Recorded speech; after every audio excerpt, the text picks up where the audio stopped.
ತಮಿಳುನಾಡಲ್ಲಿ ದೊಡ್ಡ ಮಟ್ಟದಲ್ಲಿ ಚರ್ಚೆ ಆಗಿದ್ದು ಏನು ವಿಚಾರಗಳು? ಇಶ್ಯೂಸ್.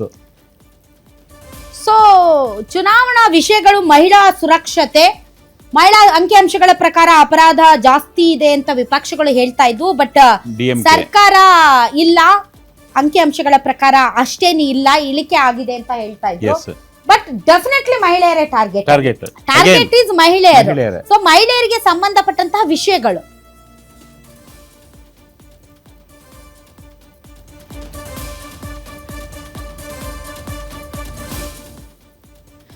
ಸೊ ಮಹಿಳೆಯರಿಗೆ ಸಂಬಂಧಪಟ್ಟಂತಹ ವಿಚಾರಗಳು ಗೊತ್ತು ಎಲ್ಲಾ ಪಾರ್ಟಿಗಳಿಗೂ. ಮಹಿಳೆಯರನ್ನ ಟಚ್ ಮಾಡಿದ್ರೆ ಅದರಲ್ಲೂ ಕೂಡ ತಮಿಳುನಾಡಿನ ಮಹಿಳೆಯರು, ನೀವು ನೋಡಿ, ನೀವು ಬೇರೆ ಎಲ್ಲೇ ತಗೊಳ್ಳಿ, ಈ ಚುನಾವಣಾ ರ್ಯಾಲಿಗಳು, ಚುನಾವಣಾ ಭಾಷಣಗಳು, ಅದರಲ್ಲಿ ಮಹಿಳೆಯರ ಇನ್ವಾಲ್ವ್ಮೆಂಟ್ ಸ್ವಲ್ಪ ಕಡಿಮೆ ಇರುತ್ತೆ. ಮಹಿಳೆಯರು ಯಾರು ಮನೆ ಬಿಟ್ಟು ಹೊರಗಡೆ ಬಂದು ಆ ರ್ಯಾಲಿಗಳಲ್ಲಿ, ಭಾಷಣಗಳಲ್ಲಿ ಭಾಗಿಯಾಗಲ್ಲ. ಬಟ್ ತಮಿಳುನಾಡು ಹಂಗಲ್ಲ.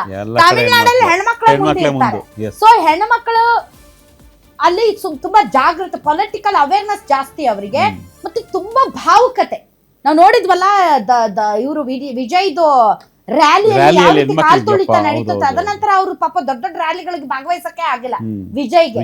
ದಟ್ ಈಸ್ ದಿ, ಅದಕ್ಕೂ ಕೂಡ ಅದೊಂದು ಮೈನಸ್ ಪಾಯಿಂಟ್. ಅವ್ರಿಗೆ ತಮ್ಮ ಒಂದು ಸ್ಟ್ಯಾಂಡ್ ಅನ್ನ ಕ್ಲಿಯರ್ ಆಗಿ ಜನರಿಗೆ ಹೇಳಕ್ ಆಗಿಲ್ಲ.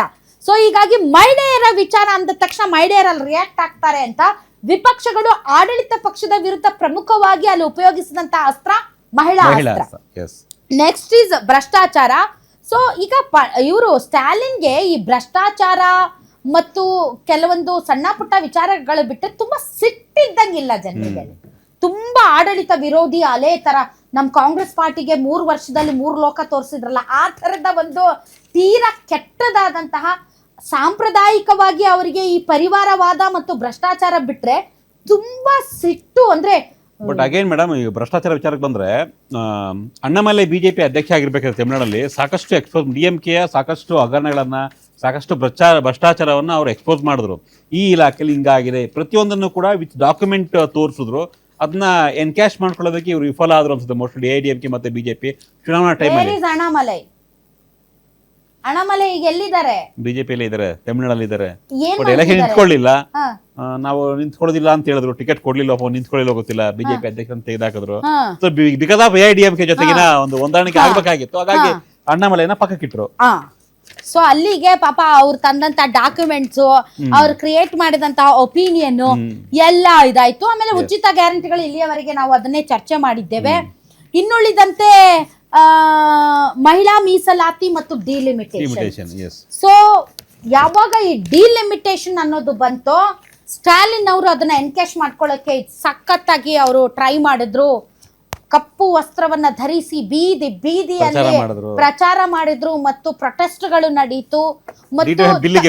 ಮತ್ತು ತಮಿಳು ಆಮೇಲೆ ಈ 3 ಲ್ಯಾಂಗ್ವೇಜ್ ಸೂತ್ರ ಏನಿದೆ, ತ್ರಿಭಾಷಾ ಸೂತ್ರ, ಅದು ಕೂಡ ತುಂಬಾನೇ ಎಫೆಕ್ಟ್ ಆಗಿದೆ ಅಲ್ಲಿ.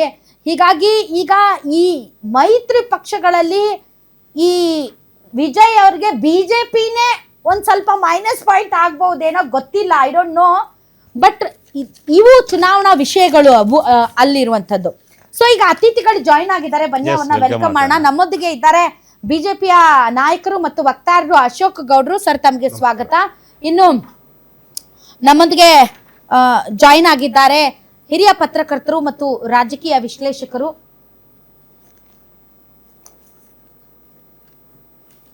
ಬಸವರಾಜ್ ಇಟ್ನಾಳ್ ಅವರು. ಸರ್, ತಮಗೂ ಕೂಡ ವಿಶೇಷ ಕಾರ್ಯಕ್ರಮಕ್ಕೆ ಸ್ವಾಗತ. ಮೊದಲನೇದಾಗಿ ನಾವು ತಮಿಳುನಾಡು ಬಗ್ಗೆ ಚರ್ಚೆ ಮಾಡ್ತಾ ಇದ್ವಿ. ಇನ್ನೇನು ಒಂದು 15 ನಿಮಿಷ ಇದೆ ಅಂತ ಅನ್ಸುತ್ತೆ ಎಕ್ಸಿಟ್ ಪೋಲ್ಸ್ ಸ್ಟಾರ್ಟ್ ಆಗೋದಕ್ಕೆ. ಅಶೋಕ್ ಗೌಡ್ರೆ, ತಮಿಳುನಾಡಲ್ಲಿ ಏನಾದ್ರೂ ಇದೆಯಾ ನಿಮ್ಗೆ? ಬಿಜೆಪಿ ಮತ್ತು ಎಐಡಿಎಂಕೆ ಪಕ್ಷ ಏನು ಮೈತ್ರಿ ಇದೆ ಅದು ಅಧಿಕಾರಕ್ಕೆ ಬರುತ್ತೆ ಅನ್ನತಕ್ಕಂಥ ಸಂಪೂರ್ಣ ವಿಶ್ವಾಸ ಇದೆ. ಯಾಕಂದರೆ ನನಗೆ ನೀವು ತಮಿಳ್ನಾಡಿನ ಲಿಂಕ್ ಇದೆ ನನಗೆ. ಯಾಕಂದ್ರೆ ನಾನು ಹುಟ್ಟಿದ್ದು ತಮಿಳ್ನಾಡಲ್ಲಿ, ಹೊಸೂರಿನ ತಮಿಳ್ನಾಡಲ್ಲಿ ಹುಟ್ಟಿದ್ದೀನಿ. ಜೊತೆಗೆ ಅನೇಕ ಬಾರ್ಡ್ರು, ಆಮೇಲೆ ನಮ್ಮ ಆಕ್ಚುಲಿ ಹೊಸೂರು, ಡಗ್ನಿಕೋಟೆ ಇವೆಲ್ಲ ಏನಿದೆ, 2 ಮೇಜರ್ ಕ್ಷೇತ್ರಗಳು, ಎರಡೂ ಎಲ್ಲ ಇರ್ತಕ್ಕಂಥವ್ರು ನಮ್ಮವರೇ, ನಮ್ಮ ರಿಲೇಟಿವ್ಸೇ, ನಮ್ಮ ನೆಂಟರುಗಳೇ, ಅದೆಲ್ಲ ಒಂದು ಕಡೆಗೆ.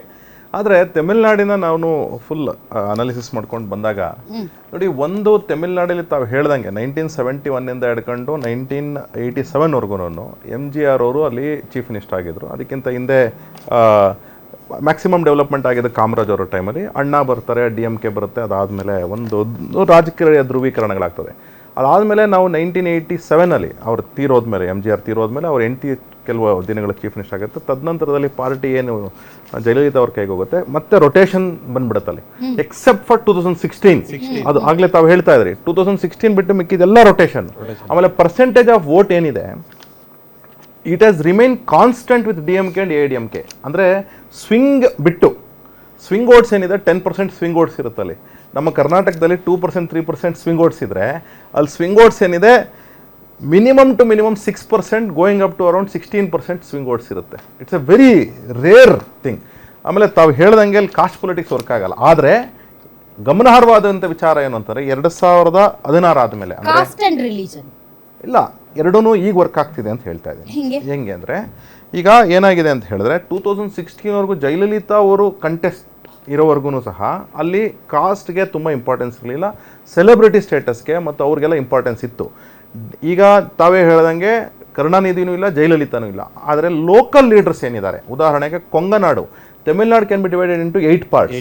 8 ಪಾರ್ಟ್ಸಲ್ಲಿ ಕೊಂಗನಾಡು ಏನಿದೆ ಅಲ್ಲಿ ಗೌಂಡರ್ ಕಮ್ಯುನಿಟಿ ಇದು ಮಾಡಿದ್ರೆ, ಈ ಪಾಂಡ್ಯನ್ ನಾಡಲ್ಲಿ ಏನಿದೆ ವೆಲಿಯರ್ ಕಮ್ಯುನಿಟಿ ಇದು ಮಾಡುತ್ತೆ. ಚೆನ್ನೈ ರೀಜನ್ ಒಂದೇ ಒಂದು ಸಪ್ರೇಟ್ ಆಗಿ ಬಿಟ್ಟರೆ ಅಲ್ಲಿ ಒಂದು ಮಾತ್ರ ಕಾಸ್ಟ್, ಪರ್ಟಿಕ್ಯುಲರ್ ಕಾಸ್ಟ್ ಅಂತಿಲ್ಲ. ನಿಮಗೆ ಚಟ್ಟಿನಾಡ್ಗೆ ಹೋದ್ರೆ ಸರ್, ಜಯಲಲಿತಾ ಅವ್ರಿಗಿಂತ ಮುಂಚೆನೆ ನಿಮ್ಗೆ ತುಂಬಾ ಪವರ್ಫುಲ್ 1 ಇಯರ್ ಗೌಂಡರ್, ತೇವರ್, ನಾಡರ್ ಎಲ್ಲ ಇಂಪಾರ್ಟೆಂಟ್ ಕಾಸ್ಟ್ ಗ್ರೂಪ್ಸ್, ಅವ್ರದೇ ಆದಂತ ಪೊಲಿಟಿಕಲ್ ಪಾರ್ಟೀಸ್ ಇದಾವೆ ಸರ್.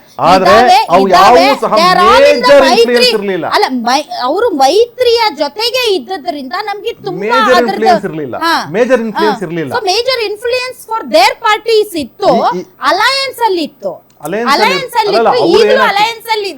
ಅದೇನಾಗ್ತದೆ, 1, 2, 3 ಕಾನ್ಸ್ಟಿಟ್ಯೂನ್ಸೀಸ್ ನಲ್ಲಿ ಅವ್ರು ಇರ್ತಿದ್ರು. ಈಗ ಪಾಂಡ್ಯನ್ ನಾಡಲ್ಲಿ ಈಗ PMK ಪಾಟಾಳ್ ಮಕ್ಕಳ ಕಚ್ಚಿ ಬಂದು ವೋಟರ್ಸ್ ಯಾರು, ಒಂದಷ್ಟು ಜನ ವೋಟರ್ಸ್ ಅಂದ್ರೆ ಅವರು ವೆಲಿಯರ್ ಕಮ್ಯುನಿಟಿ ಅವ್ರ ವೋಟರ್ಸ್, ಅವ್ರು ಮಾತ್ರನೇ. ಆ ಡಾಮಿನೇಷನ್ ಏನಿತ್ತು, ಒಂದು 3 ಜಿಲ್ಲೆ ಅಂತಂದ್ರೆ ತತ್ಸುಮಾರು 24-25 ಕ್ಷೇತ್ರ. ಆ ರೀತಿ ಕಾಸ್ಟ್ ಪಾಲಿಟಿಕ್ಸ್ ಇದೆ ಅಲ್ಲಿ, ಇಲ್ಲ ಅಂತ ಹೇಳೋದಿರ್ಲಿಲ್ಲ. ಆದ್ರೆ ಓವರ್ ಆಲ್ ಸ್ಟೇಟ್ಗೆ ಇನ್ಫ್ಲೂಯೆನ್ಸ್ ಮಾಡ್ತಿರ್ಲಿಲ್ಲ. ಈಗ like for example in Karnataka ನೀವು ಒಕ್ಕಲಿಗರು ಮತ್ತು ಲಿಂಗಾಯತರ ಜೊತೆಲಿ ಬಂದರೆ ಸರ್ಕಾರ ಯಾವಾಗಲೂ ಅವ್ರದ್ದೇ ಇರ್ತಿತ್ತು. ಅಂದರೆ ಈಗೇನಾಗ್ತದೆ, ಈ ತಮಿಳ್ನಾಡಲ್ಲಿ ಈಗ ಆ ಧ್ರುವೀಕರಣ ಏನಿದೆ, ಕಾಸ್ಟ್ ರಿಲೇಟೆಡ್ ಧ್ರುವೀಕರಣ ಸ್ಟಾರ್ಟ್ ಆಗಿದೆ.